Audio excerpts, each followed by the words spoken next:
అన్నాడు. క్షమించంజలి, మన స్నేహం మొదలైనప్పటి నుండి నీ మీదే నా ఆశ, ధ్యాస, కలలు, కవిత్వాలు. Really I love you. నువ్వు కాదంటే ఈ ప్రాణం, ఈ జీవితం, ఈ ప్రపంచం నాకు ఏదీ వద్దు. నీ వెంకట్.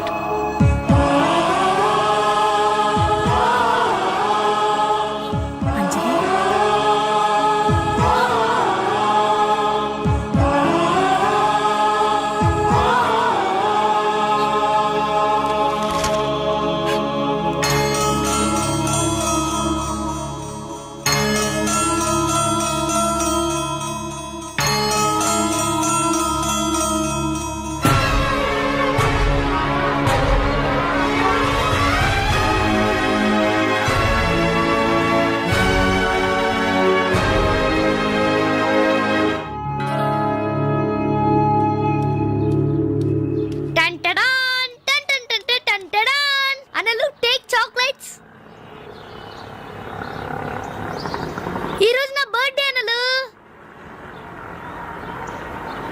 Take chocolates. టేక్ అనలు. Thank you. Take it. Thank you. ఏంటనలు గిఫ్ట్ ఏం లేవా? డైమండ్ రింగో, మెల్లో చైనో, చేతికి వాచో ఏదైనా పర్వాలేదు. ఆయన ఎలా తెచ్చారని మాత్రం అడగను. ఇవ్వండి అన్నా. ఇవ్వండి.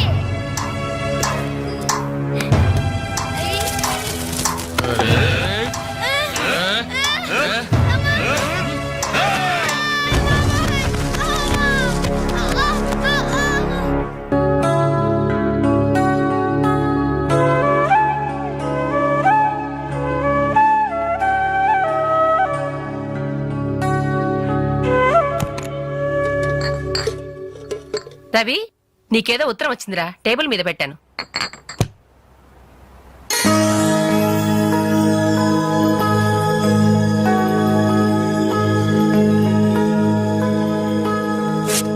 డియర్ రవి, ఇన్నాళ్ళు నీ స్నేహాన్ని అర్థం చేసుకున్నాను, కానీ అందులో ఆంతర్యం ఏమిటో ఇప్పుడే గ్రహించాను. నీలాంటి మంచి స్నేహితుడు శాశ్వతంగా నాకు తోడుగా ఉంటానంటే నేను కాదంటానా? కానీ నాదో కోరిక. నీకో దారి దొరికేదాకా మన విషయం మరో మనిషికి తెలియకూడదు. చివరికి నీ స్నేహితులకు కూడా నువ్వు నేను వెలిగించిన దీపానివి కావాలి. ఆ వెలుగు వైపే చూస్తూ జీవితం అంతా నేను మురిసిపోవాలి. ప్రేమతో అంజలి. అంజలి అంజలి అంజలి. మంచిది మంచిది, కానీ దయచేసి మళ్ళీ ఇలాంటి సంబంధాలు మాత్రం తీసుకురావద్దు. మీ అభిప్రాయం చెప్పారుగా బాబు, వెళ్ళొస్తాను. ఏదో సంబంధం అంటున్నారు, ఎవరికి అంకల్? ఇంకెవరికి? మా అంజలికేనయ్యా. మీ అమ్మాయికి ఓ మంచి సంబంధం ఉంది, చూస్తారా అని వచ్చాడు. మీరేం చెప్పారు? వద్దన్నానయ్యా. ఎందుకు వద్దన్నానో అడగరే. ఎందుకు? అబ్బాయి అందంగానే ఉంటాడు, తరతరాలకి సరిపడే ఆస్తి, పైగా ఒకడే కొడుకు. మరి పని పంగు ఏమీ లేదు, తినడం తిరగడం. అలాంటోడికి మా అమ్మాయిని ఎలాగయ్యా ఇవ్వడం? పైగా తనేమో ఉద్యోగం చేస్తూ నెలకు 10,000 సంపాదిస్తుంది. ఇప్పుడు మీరే చెప్పండి, రేపెవరైనా నీ భర్త ఏం చేస్తాడమ్మా అని అడిగితే ఏం చెప్పాలి? వీలున్నప్పుడు భోజనం చేస్తాడు, ఖాళీ దొరికినప్పుడు కడుపు చేస్తాడని చెప్పుకోలేదుగా? చెప్పుకోలేదుగా? ఉద్యోగం పురుష లక్షణం. పని చేసి పెళ్ళాన్ని పోషించలేని వాడు అసలు మగాడే కాదు.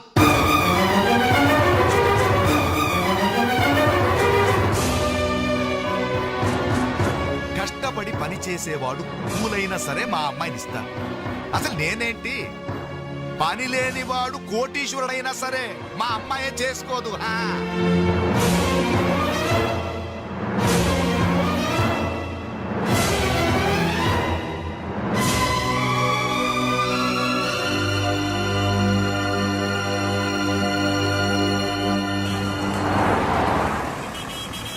ఇక్కడ ప్యూన్ పోస్టులు తప్ప వేరే ఖాళీలేవు లేవయా, వెళ్ళు. ప్యూన్ పోస్ట్ అయినా పర్వాలేదు సార్, చేస్తాను.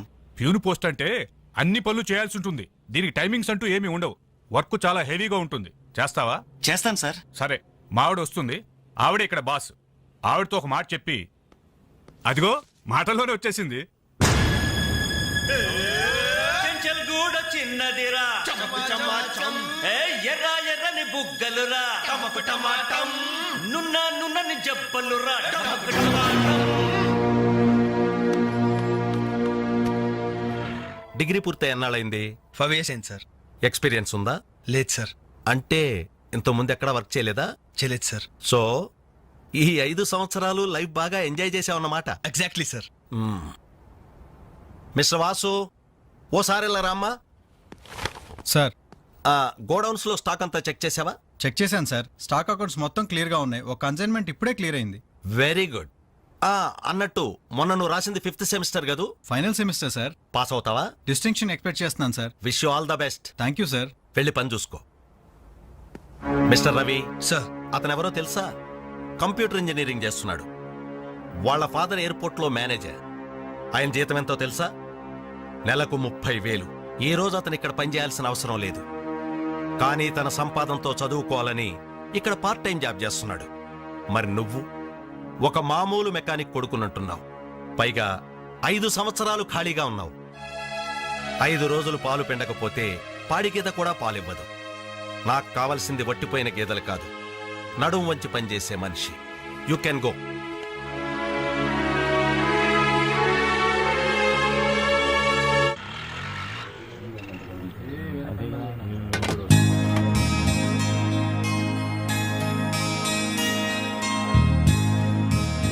ఏంటనలు ఇక్కడికి రావడం తగ్గించారు? మీరు కూర్చోకపోతే ఈ గోడ రాలేన సమాధి లాగా కలలేకుండా పోయిందన్నలు. సరే సరే సరే, ఏం తింటారో చెప్పండి. ఇడ్లీ, వడ, దోశ, పూరి, చపాతి, మిరపకాయ బజ్జీ, అరటికాయ బజ్జీ, ఉల్లిపాయ బజ్జీ. ఏంటనలు అలా కోపడతారు?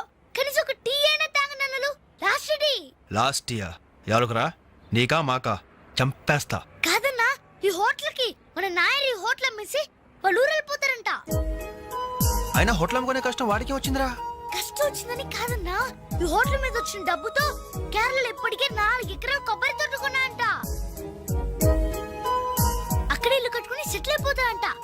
అన్న ఈ సర్వర్ ఉద్యోగం చేసి చేసిన బోర్ కుట్టిపోయిందన్నా.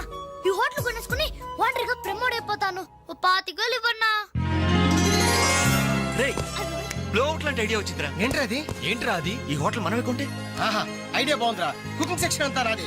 సర్వీసింగ్ అంతా నేను చూసుకుంటాను. క్యాష్ కౌంటర్ నాకు వదిలేయండి. అన్నలు, ప్రమోషన్ సంగతి తర్వాత.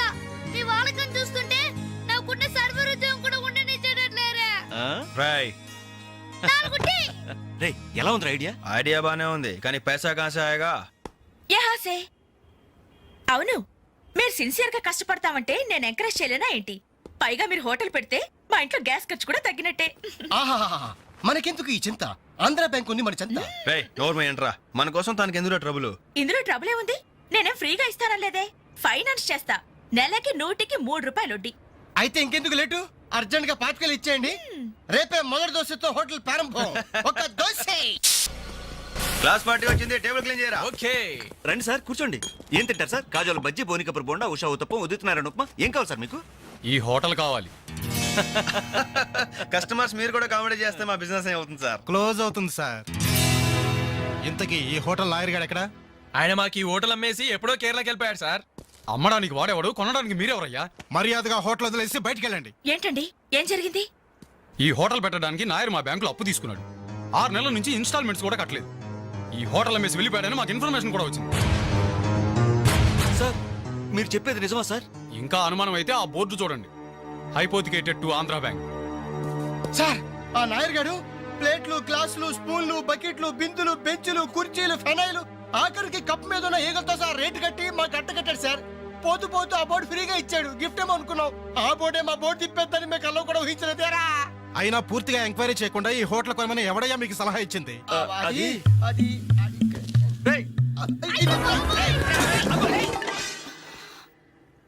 సార్, జరిగింది ఏదో జరిగిపోయింది.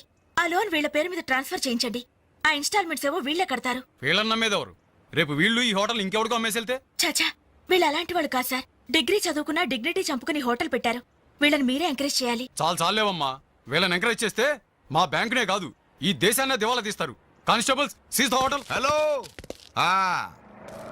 ఇలాంటి వాళ్ళని ఎంకరేజ్ చేస్తే దేశాన్ని, మీ బ్యాంక్ ని దివాలా తీయిస్తారా?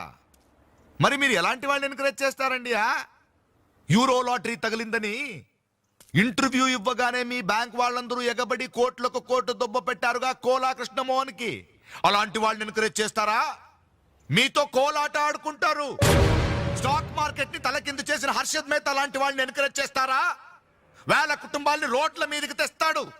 ఏ మ్యాచ్ ఫిక్సింగ్ లో కోట్ల రూపాయలు చేతులు మార్చేసి అవే చేతుల్ని క్రికెట్ అభిమానులు నెత్తిన పెట్టారే మనది గ్రేట్ క్రికెటర్స్ ఆఫ్ ఇండియా. వాళ్ళని ఎంకరేజ్ చేయండి. దొంగ నోట్ని ప్రింట్ చేసే వాళ్ళని ఎంకరేజ్ చేయండి. శ్మశానాన్ని కబ్జా చేసే వాళ్ళని ఎంకరేజ్ చేయండి. ఇంకా ఉన్నారుగా పొగ్గు స్కాములు, గడ్డి స్కాములు, యూరియా స్కాములు, టెలిఫోన్ స్కాములు, ఆ స్కామ్ ఈ స్కామ్ వాళ్ళందరిని ఎంకరేజ్ చేసి దేశాన్ని మొత్తం నాశనం చేయండి. అయ్యా వీళ్ళందరూ యూత్స్ అయ్యా, యంగ్స్టర్స్, ఏదో చెయ్యాలని ఆశతో ఉన్నవాళ్ళు. ఇలాంటి వాళ్ళని ఎంకరేజ్ చేయకపోతే ఏం చెయ్యాలో తెలియక రౌడీలు, గూండాలు, తీవ్రవాదులు, నక్సలైట్స్ గా మారిపోతారయ్యా. ఇప్పుడు అవసరం నక్సలైట్ ని తెచ్చి జనజీవన స్రవంతిలో కలపడం కాదు, జనమే వెళ్ళి నక్సలైట్ స్రవంతిలో కలిసిపోకుండా చూసుకోవాలి. ప్లీజ్ యూత్స్ ని ఎంకరేజ్ చేయండి. ప్లీజ్ ఎంకరేజ్ చేయండి యూత్స్ ని. అది you should encourage the youth and the country. That is the way.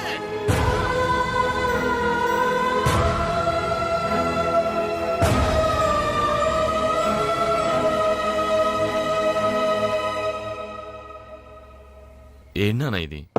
ఎన్నాళ్ళెల్లా కష్టపడుతూ నీ హెల్త్ పాటు చేసుకుంటావు? నేనేదో ఉద్యోగం చేస్తూ సంపాదిస్తున్నాను కదా. అమ్మా నువ్వు నా దగ్గరకు వచ్చి ఉంటానికి ఏంటి అభ్యంతరం? అదేమైనా అంటే చిన్నవాడు బాగుండాలి, చిన్నవాడు సెటిల్ కావాలని నా నోరు ముపిస్తారు. కనీసం వాడికి మీ మీద ఏమైనా సానుభూతి ఉందా? రేపు మీరు చస్తే మీ పక్క కింద చిల్లర కోసం వెతుకుతాడే గాని అయ్యో పాపం కన్నవాళ్ళు పోయారన్న కనికరం కూడా ఉండదు వాడికి.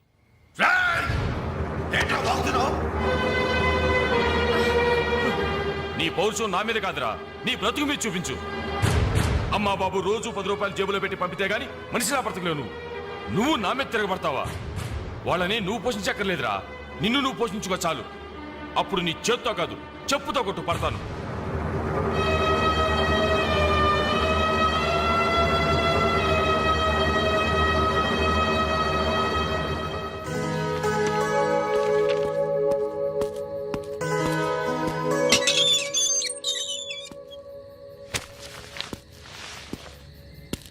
రవి, ఏంటిది ఈ టైంలో ఎక్కడికి ప్రయాణం? తెలీదు. ఇంట్లో ఏమైనా గొడవ జరిగిందా? అవును, కానీ పిరిగితనంతో పారిపోవట్లేదు. అమ్మా నాన్నమే భారం కెన్నాళ్ళు. అందుకే వెళ్తున్నాను. ఏదోటి సాధిస్తాను. సమర్థుని నిరూపించుకున్నాకే తిరిగి వస్తాను. అప్పుడు మా వాళ్ళ ముందు గర్వంగా తలెత్తుకోవడం కాదు, మీ అమ్మా నాన్నలతో మన పెళ్లి గురించి ధైర్యంగా మాట్లాడతాను. వెళ్ళొస్తాను అంజలి. రవి, రవి,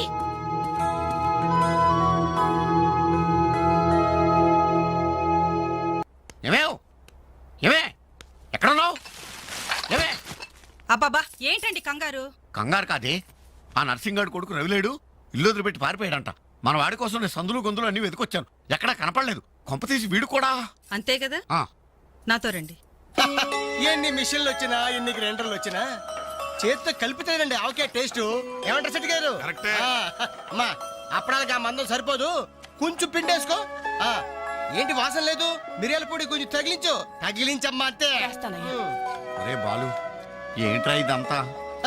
ఈ రోజు నుంచి వంటల్లో ఆలు దిద్దుతున్నాను. ఆ అంటే అప్పుడు, ఆ అంటే ఆవకాయ. చదువుకున్న వాడివి, ఈ వంట పనులన్నీ నీకెందుకురా? నాయుడు గారితో చెప్పి మంచి ఉద్యోగం ఇప్పిస్తాను, లేచి చేయి కడుక్కోరా. ఏ ఈ పని చేసే కదా నన్ను పెంచావు, ఈ పని చేసే కదా నన్ను చదివించావు. ఇక మీదట ఇదే నా వృత్తి. నువ్వు మినిస్టర్ పదం ఇప్పించా నాకు అవసరం లేదు. Don't disturb me, go. ఏమి నిజం చెప్పు, వీడు నా కొడుకేనా? అంటే నా మీదే అనుమానమా? చిచ్చి ఊరుక, నేను గజ్జికాయ అంటే నువ్వు కజ్జికాయ అంటావు.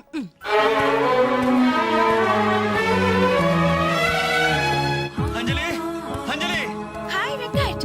Thank you so much Anjali, thank you so much. ఏంటి ఏమైంది?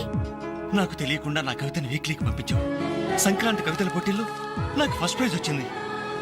ఫస్ట్ టైం నా పేరు ప్రింటింగ్ లో చూసుకుని నేనెంత థ్రిల్ ఫీల్ అయ్యాను తెలుసా? ఈ చెక్ చూసావా? 5,000 రూపాయలు. నా లైఫ్ లో మొదటి సంపాదన. Really surprising. Okay okay Venkat, నీకు ఇంతకంటే సర్ప్రైజ్. ఒకసారి అటు చూడు. రాజేంద్ర గారు సీన్ మంచి డెప్త్ గా వచ్చింది. Very nice. Thank you sir. ఏమా అంజలి, ప్రోగ్రామ్ అంతా కరెక్ట్ గా ఎడ్ చేస్తావు? తప్పకుండా సార్.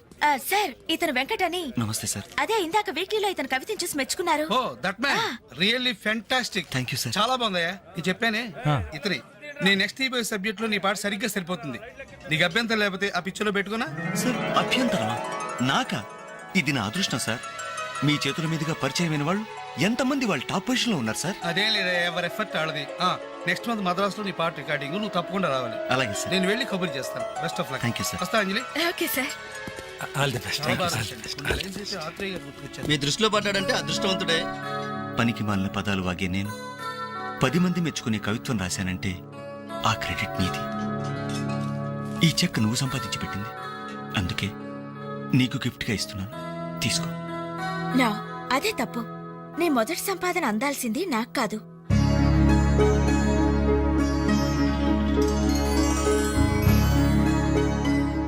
అన్నయ్య,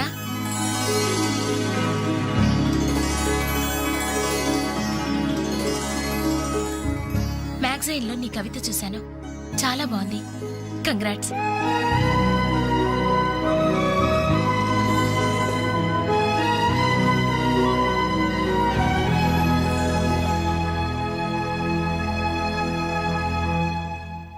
మా చెల్లెలు చాలా మంచిదండి. నా వల్లే తప్పు జరిగింది. చూస్తూ చూస్తూ నేనే దానికి అన్యాయం చేశాను. మీరు కొంచెం పెద్ద మనసుతో ఆలోచించి ఈ పెళ్లి జరిగేలా చూడండి సార్. Please sir. అయ్యో లేలే, ఆ రోజు పట్టుచీర మిస్ అయిందని సెంటిమెంట్గా ఫీల్ అయ్యి వచ్చేసాం, కానీ వచ్చిన తర్వాత మేము ఫీల్ అయ్యాం. మంచి రోజు చూసుకుని ముహూర్తాలు పెట్టుకుందాం, సరేనా?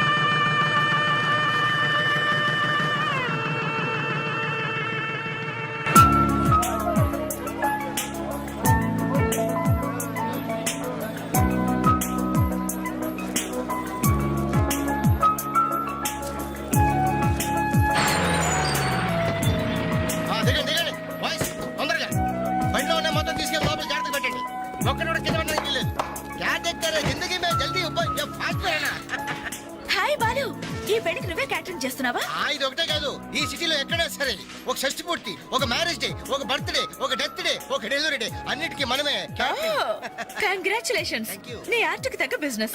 ఈ ఫంక్షన్ కి చాలా తక్కువ ఖర్చుతో భోజనాలు అరేంజ్ చేశారు అంజలి. దాని తప్పే ఉందిరా. A friend need is a friend died. Died కదరా, డీడ్. ఇది కరెక్ట్. పదరా భోజనం ఏర్పాటు చేయాలి. ఓకే అంజలి. ఓకే. యాక్చువల్గా ఈ యూనిట్ కి నీ పేరే పెడదాం అనుకున్నాను. మా ఎవరికి డౌట్ వస్తుందేమోనని జస్ట్ మై ఫ్రెండ్ క్యాటరింగ్ అని ఇండైరెక్ట్ గా టచ్ ఇచ్చా. ఎలా ఉంది? చాలా బాగుంది. Thank you. మరి భోజనాలు ఎలా ఉన్నాయో? ఇది భోజనం అమృతం, అద్భుతం. ఈ వంటలు చేసిన వాడు ఎవడో గానీ వాడిని ఘనంగా సన్మానించాలయ్యా. ఈ వంటలు నేనే. ఒంగోలు చెప్పండి అందరికి. All the best.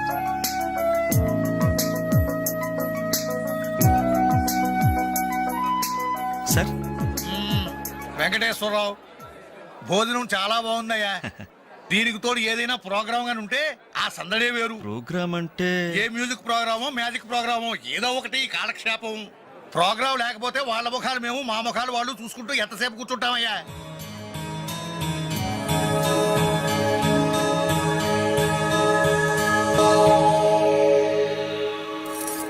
పెళ్లికొచ్చిన పెద్దలందరికీ నమస్కారం.